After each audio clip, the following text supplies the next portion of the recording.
It's Tuesday, November 23. This is the news on PBCJ. I'm Gabrielle Thompson. Jamaica registered a record number of flights to Montego Bay since the coronavirus set in on Saturday, November 20. 47 flights touched down at the Sangster International Airport. There was also an increase in visitor arrivals, although passenger numbers remained below 2019 levels. We have more in this report. Over 6,900 visitors and 47 flights arrived in Montego Bay, St. James on Saturday, November 20. The numbers are the highest at the Sangster International Airport in a single day since COVID-19 devastated the tourism industry globally and grounded international flights. Tourism Minister Edmund Bartlett says the figures are an indication that international travelers increasingly see Jamaica as a safe vacation destination. New gateways to Jamaica are also being added. Jamaica has since November 2021 welcomed United States-based Frontier Airlines, which commenced flights from Atlanta, Georgia and Orlando, Florida. Eurowings Discover from Frankfurt, Germany is now flying to Jamaica. American Airlines has added a new service out of Philadelphia. Air Transat out of Canada has also resumed flights to the island. According to Minister Bartlett, airlines have been showing renewed interest in flying to Jamaica and the numbers have been rising steadily. This in the wake of the government's lifting of some COVID-related restrictions for visitors. For the news on PBCJ, I'm Carol Francis. Prime Minister Andrew Holness on Tuesday announced the winner of the low-cost housing design competition, which was launched on May 7. The winning designs are expected to revolutionize Jamaica's housing sector and meet the need for affordable housing. Marlon Samuels has more in this report. There are not enough homes to meet demand in Jamaica. So one strategy that we are employing is to look at the design. Why is it that we are so wedded to block and steel? Are there other building materials that could be incorporated into designs that give people the confidence and security in their building that we have grown so accustomed to with block and steel? Are there materials that are equally strong and equally affordable and accessible that could be integrated? And are there ways even to continue to use concrete and steel in more innovative ways? And for that to happen, you really need a community of thought around it. Because, let's be frank, government will not be able to build or even facilitate or finance, even partially, all the housing solutions that we need. But government's interest is to get people who are building on their own to adapt and adopt technology, new building methods and solutions. Prime Minister Andrew Holness launched the low-cost housing design competition virtually on May 7, 2021. The purpose of the competition was to find solutions for affordable housing in Jamaica.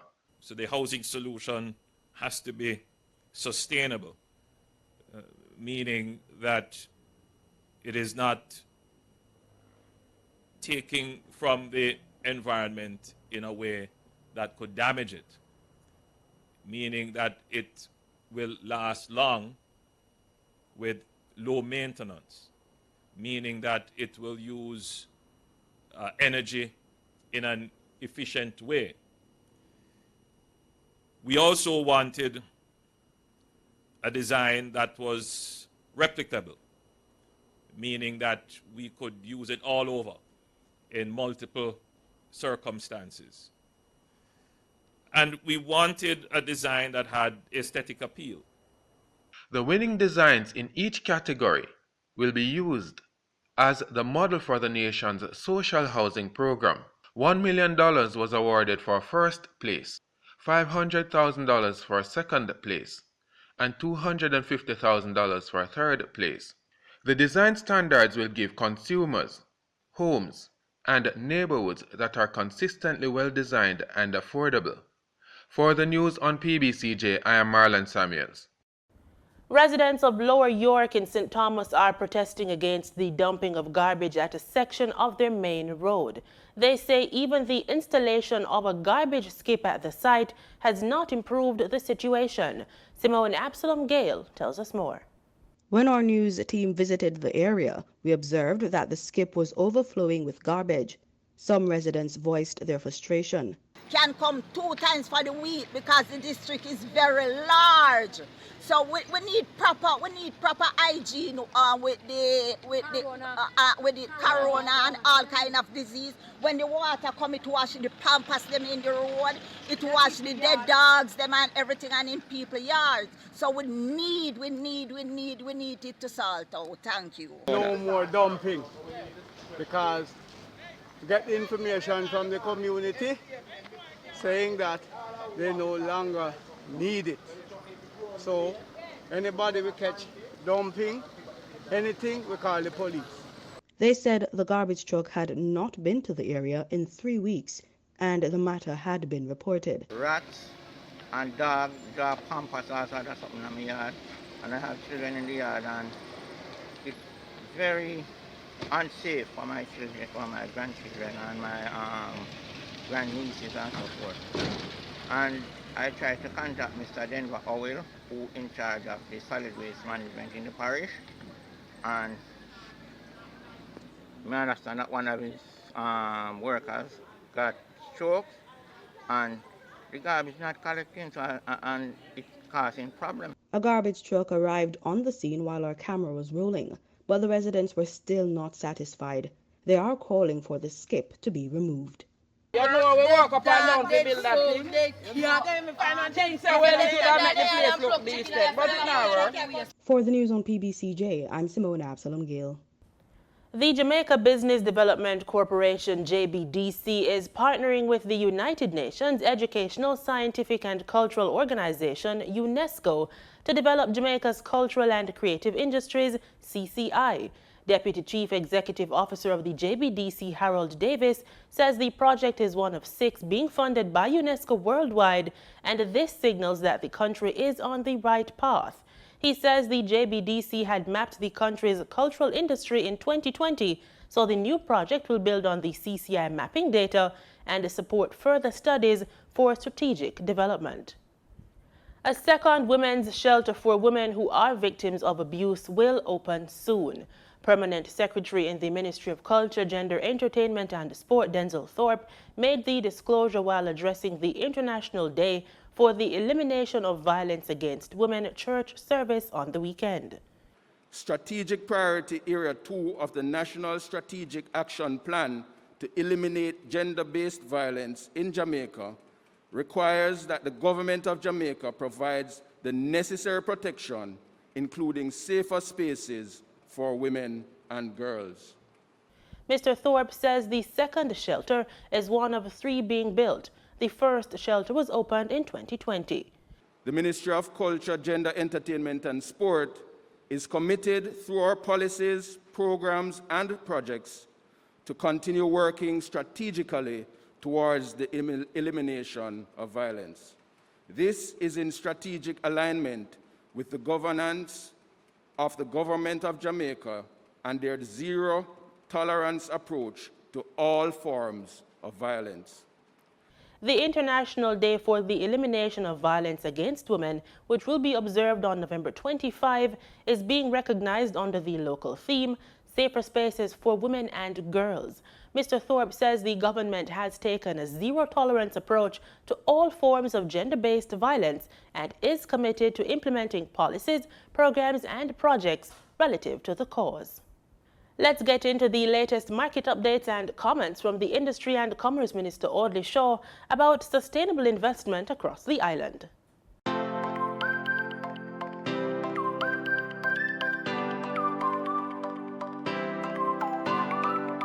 Industry, Investment and Commerce Minister Audley Shaw says government is in the final stages of approving a green investment strategy to to address areas of sustainable development across the island. The minister notes that the manufacturing, energy and agriculture sectors are moving towards more sustainable investments and projects. He says these will help Jamaica meet its 2030 development goals in innovative ways. Speaking Wednesday during the Jamaica Promotions JAMPRO Virtual Investment Conference, Mr. Shaw said the government is promoting specific sector opportunities. Any sector can have sustainable investment elements, and we are willing to facilitate those. However, we are promoting specific sector opportunities as well. These include infrastructure, for example. It needs sustainable investment projects. These projects would provide environmentally friendly and climate resilient buildings and homes, investments into our water systems that help us to better use our water supplies is another infrastructure-related investment project that Jamaica would like to facilitate. In fact, we have a few water projects being discussed at the conference that are available for investment. Minister Shaw also listed sustainable developments and investments with the Logistics Hub Initiative and tourism sector as part of Jamaica's economic strategy going forward. In sustainable investing, investment capital is directed to companies that seek to combat climate change, environmental destruction, while promoting corporate responsibility. Industry experts say the goal is to, whenever possible, use investment dollars to promote positive societal impact, corporate responsibility, and long-term financial return. We need environmentally friendly warehousing solutions and innovative solutions for the management of special economic zones, like the Cayman Special Economic Zone, which I believe is an investment project here at the conference. Tourism is another area that has several opportunities for sustainable investments, the creation of environmentally friendly attractions, ecotourism, and wellness projects that are integrated into our natural resources and respect our flora and fauna, and self-sustaining larger developments that use renewable energy and more local sources of products is key to Jamaica's development. And the Commerce Minister outlined some of the government's targets under its Integrated Resource Plan. In the last year, we have developed an integrated resource plan for the country and set a target of achieving 33% of electricity generation from renewables by 2030 and 50% by 2037. By 2025, Jamaica will be generating approximately 22% of electricity from renewable sources. The Integrated Resource Plan has set the stage for further diversification of Jamaica's energy mix, so we look forward to seeing a growth in that area. JAMPRO's Explore Do Business Jamaica Virtual Investment Conference 2021 was held on November 17 and 18. In foreign exchange trading for Monday, November 22, the US dollar sold for an average $156.61. The Canadian dollar ended trading at $123.59. The pound sterling traded for $212.35, and the euro sold for an average $180. In Monday's trading session, the JSE Combined Index advanced by 2,880 points to close at under 400,000 units. Overall market activity resulted from trading in 96 stocks, of which 49 advanced, 31 declined, and 16 traded firm. The Junior Market Index advanced by 34 points to close at over 3,000 units. Stocks advanced for 138 Student Living Jamaica Limited, AMG Packaging and Paper Company Limited, and Barita Investments Limited. Stocks declined for Cargo Handlers Limited, Caribbean Cream Limited, and Caribbean Flavors and Fragrances Limited. Trading firm were 1834 Investments Limited, Berger Paints Jamaica Limited, and CAC 2000 9.5% preference shares. Cygnus Real Estate Finance Limited USD was the volume leader with over 5 million units, followed by Trans Jamaican Highway Limited with over 2.2 million units, and Sagicor Select Funds Limited Manufacturing and Distribution with over 2 million units.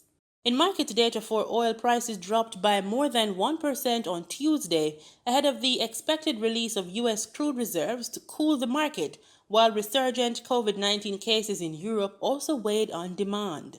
The United States' planned release of emergency oil reserves is part of a plan that President Joe Biden's administration has hashed out with China, India, and Japan to lower energy prices. Brent crude futures fell 69 cents or 0.87% to $79.01 a barrel. West Texas Intermediate crude futures were down 98 cents or 1.28% at $75.77 a barrel.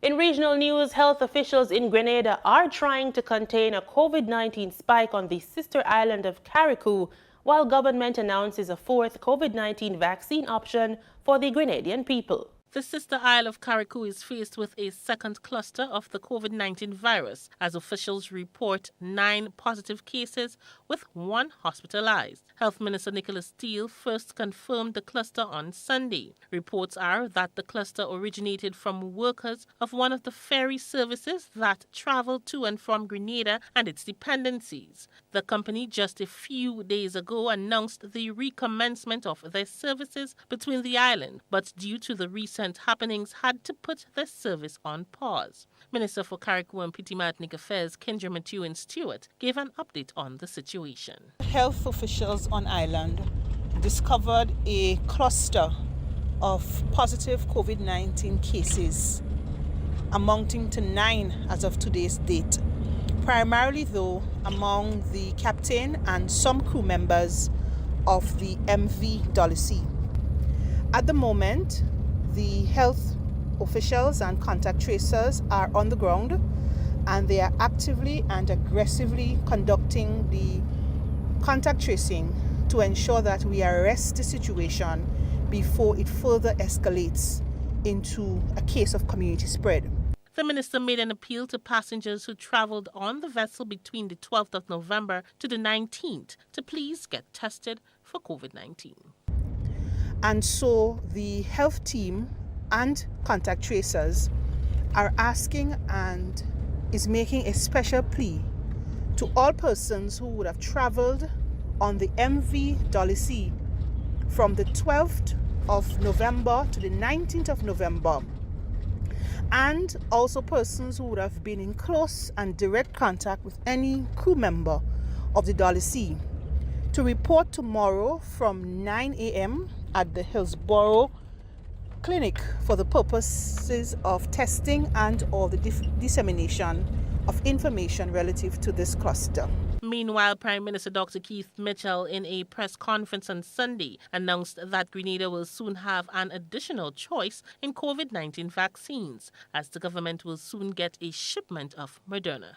We also expect supply of vaccine from Argentina very soon, AstraZeneca that is, and of course we expect from the United States government's initiative to have a supply of Pfizer and Moderna vaccine. The Ministry of Health dashboard shows that there are more than 33,000 fully vaccinated people in the state of Grenada and more than 6,000 partially vaccinated. The Prime Minister warned that although Grenada has somehow held the virus at bay for now, people should not get complacent. While we have appeared to have the control of this period of infection, that we should not drop our guard, and there's some evidence of this, that we're beginning to feel a sense of being too comfortable.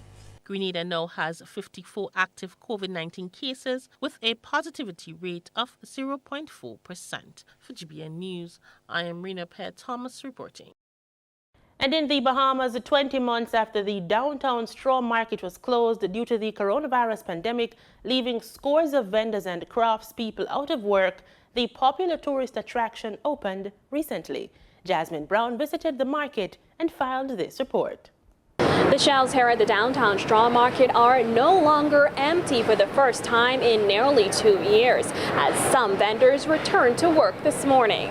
I thank God that they really open the market and the minister really work with us. It was a sentiment shared by every straw vendor we spoke to just moments after the market reopened for the first time since the start of the COVID-19 pandemic. On March 23, 2020, then Prime Minister Dr. Hubert Minnis ordered the closure of all non-essential establishments, including the straw market, following the confirmation of the Bahamas' first COVID case. During a tour of the facility, Minister of Works Alfred Sayers says while work to build a $70,000 sick bay is still ongoing, it was important to open the market sooner rather than later. Whatever we do, it has to be done in consultation with the Ministry of Health, but we are listening to the stakeholders. And the stakeholders have put certain recommendations, and those recommendations are under active consideration, and further announcements will be made. Reopening comes with several new measures, including a 3-day shift system for vendors. 180 vendors are allowed in the market at a time. There will also be sanitization and temperature stations and limited entrance and exit points for the market. Lisa Roll, who caught COVID-19 while 7 months pregnant last year, says it was rough being out of work for so long. It was ridiculous, but I made it through. I'm from Exuma, so I cooked up my bush medicine and I doctored myself, and I made it through. Sorosy, Alavis, I did it, you know? So I made it through, thank God. Texas natives and repeat visitors Dawn and Jessica Fincher say they were happy to see the market finally reopened. We're always encouraged to see places starting to loosen up. Everybody's eager to get back to work and get back to normal life, and everybody's wore out and tired of the way things have been. So it's good to see people excited to try to get back to what it used to be. While it was a day of celebration for the vendors, Straw Vendors Advancement Association President Celestine Eneas also revealed vendors are still trying to get to the bottom of thousands of dollars worth of missing items that were stored in the closed market during the pandemic. My big question is, we was not allowed in here. And if they allow us in here, somebody from the authority walked with the vendors to the shops. But when the vendors came, their stuff was gone. My daughter had 7 bags of stuff missing, over $3,000. Ministry of Works officials confirmed there is an ongoing investigation into the matter. Reporting for our news, I'm Jasmine Brown. The Parliament of St. Lucia has cleared the air on the cost of the new location of the Office of the Leader of the Opposition. Critics have hammered the opposition for the move to the more upscale surroundings. However, opposition leader Alan Chastanet continues to affirm that the office remains within budget. More details in this HDS News Force report. Opposition leader Alan Chastanet, in a sit-down with News Force on Wednesday, dismissed the notion that the spacious accommodations at his plush new office comes with a hefty price tag.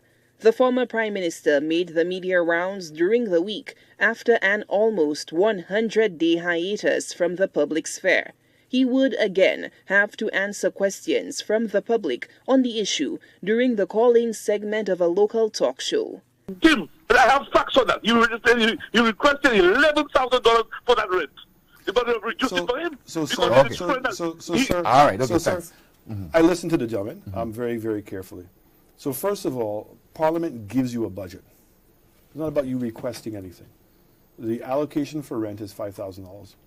The office that we had, I used to be in that office before, it's problematic. To park in that area is difficult, okay? And given what we intend to do, we didn't think it was an adequate office. There's been no repairs to that office in the longest of times. So we went to this location, we understood what the allocation was, we've lived within the allocation, we've found resources on our own to add to the resources that Parliament has given us. I would never ask Parliament, and nor would I believe Parliament give me any increase. So that's one. The move from the modest and historic location on High Street, occupied by a number of former office holders, to the more upscale surroundings at Uranura House has fueled widespread speculation and controversy. Critics want to know if taxpayers will be on the hook for a possibly more expensive arrangement. News Force reached out to Administrative Secretary at the Office of Parliament with responsibility for the Leader of the Opposition's office, Sharon Montoute. In relation to the rental for the Leader of the Opposition office, the Office of Parliament has a budget which states what amount of money is allocated for every item. We are constrained by the budget, and therefore, if there is any difference in the rental, this will be taken up by the occupant. Montoot says the rent allocation comes at a capped cost to the Parliament. She notes that Parliament must also foot the bill for utilities such as water and electricity. We, the Office of Parliament, has to pay for the amenities. So is the new swanky office of the Leader of the Opposition, now located at Uranora House, costing taxpayers more money? Speculation was also rife around the cost of it. Do you have anything to add to that? The cost is the same. So, I mean, remember, we live within a budget. So it's within the same budget allocation that we had. It's definitely not the same. But as I said earlier on, there is a budget allocated for every item. So there is a budget allocated for rental, and whatever difference, it has to be taken up by the occupant. The parliamentary official affirms that the legislature's allocation for the office will remain within budget, despite any increase in the cost for staffing, rent, or utilities. Any additional cost will remain at the expense of the office holder, in this case, Alan Chasney. Solange Alfred, HCS News Force. In sports, we're lacing up our shoes for a run in Guyana, where the unlikelihood of any foreign competitor at the 19th edition of the South American 10K once again made it an all-Guyanese tussle to the finish. Akeem Green tells us more. The usually exciting race returns to its usual spot on Carriacou Avenue to conclude in the National Park, unlike 2020, where they competed on the west coast of Demerara.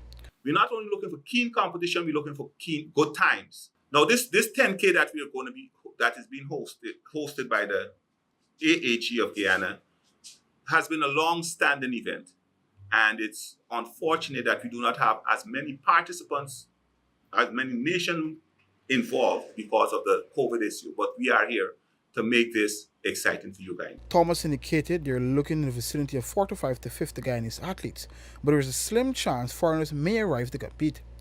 The last event, the top 3 spots in the male event went to Winston Missinder, Cleveland Thomas, and the young Sir Kenneth Hartog, and it's likely that a winner this time will spring from that trio again. This occasion, Thomas is hoping that he has what it takes to take first place. This year, I'm much more prepared, physically and mentally. My challenge last year was mental challenge towards the finish. I worked on that throughout the year. So I'm hoping to come out victorious this year by correcting that fast. I've been working for the last year, like I said, on bettering my time. So I'm hoping that this year I come out within the 31, 32 bracket. I'm working very hard. I was working very hard for that, so you can look forward for a fast race for me. The National Sports Commission banks IH through its Rainforest Water and Powerade brands, Star Party Rentals, Guyana Energy, and Benjamin Bakery have supported the event. The top finishers in the senior and male-female categories will secure a winner's prize of US $1,000, with second claiming US $600 and third US $400, along with trophies. Prizes will also be given in the Junior Masters division. The race will start at 15:30 on Carriacou Avenue, close to GTT Urge Station, and will proceed along the East Coast Highway and return to the finish in the National Park at the Children's Monument. For the newsroom, Akeem Green. And that's the news. Join us tomorrow right here for more news and sports. On behalf of our entire news production team, thanks for making it PBCJ, the People's Station.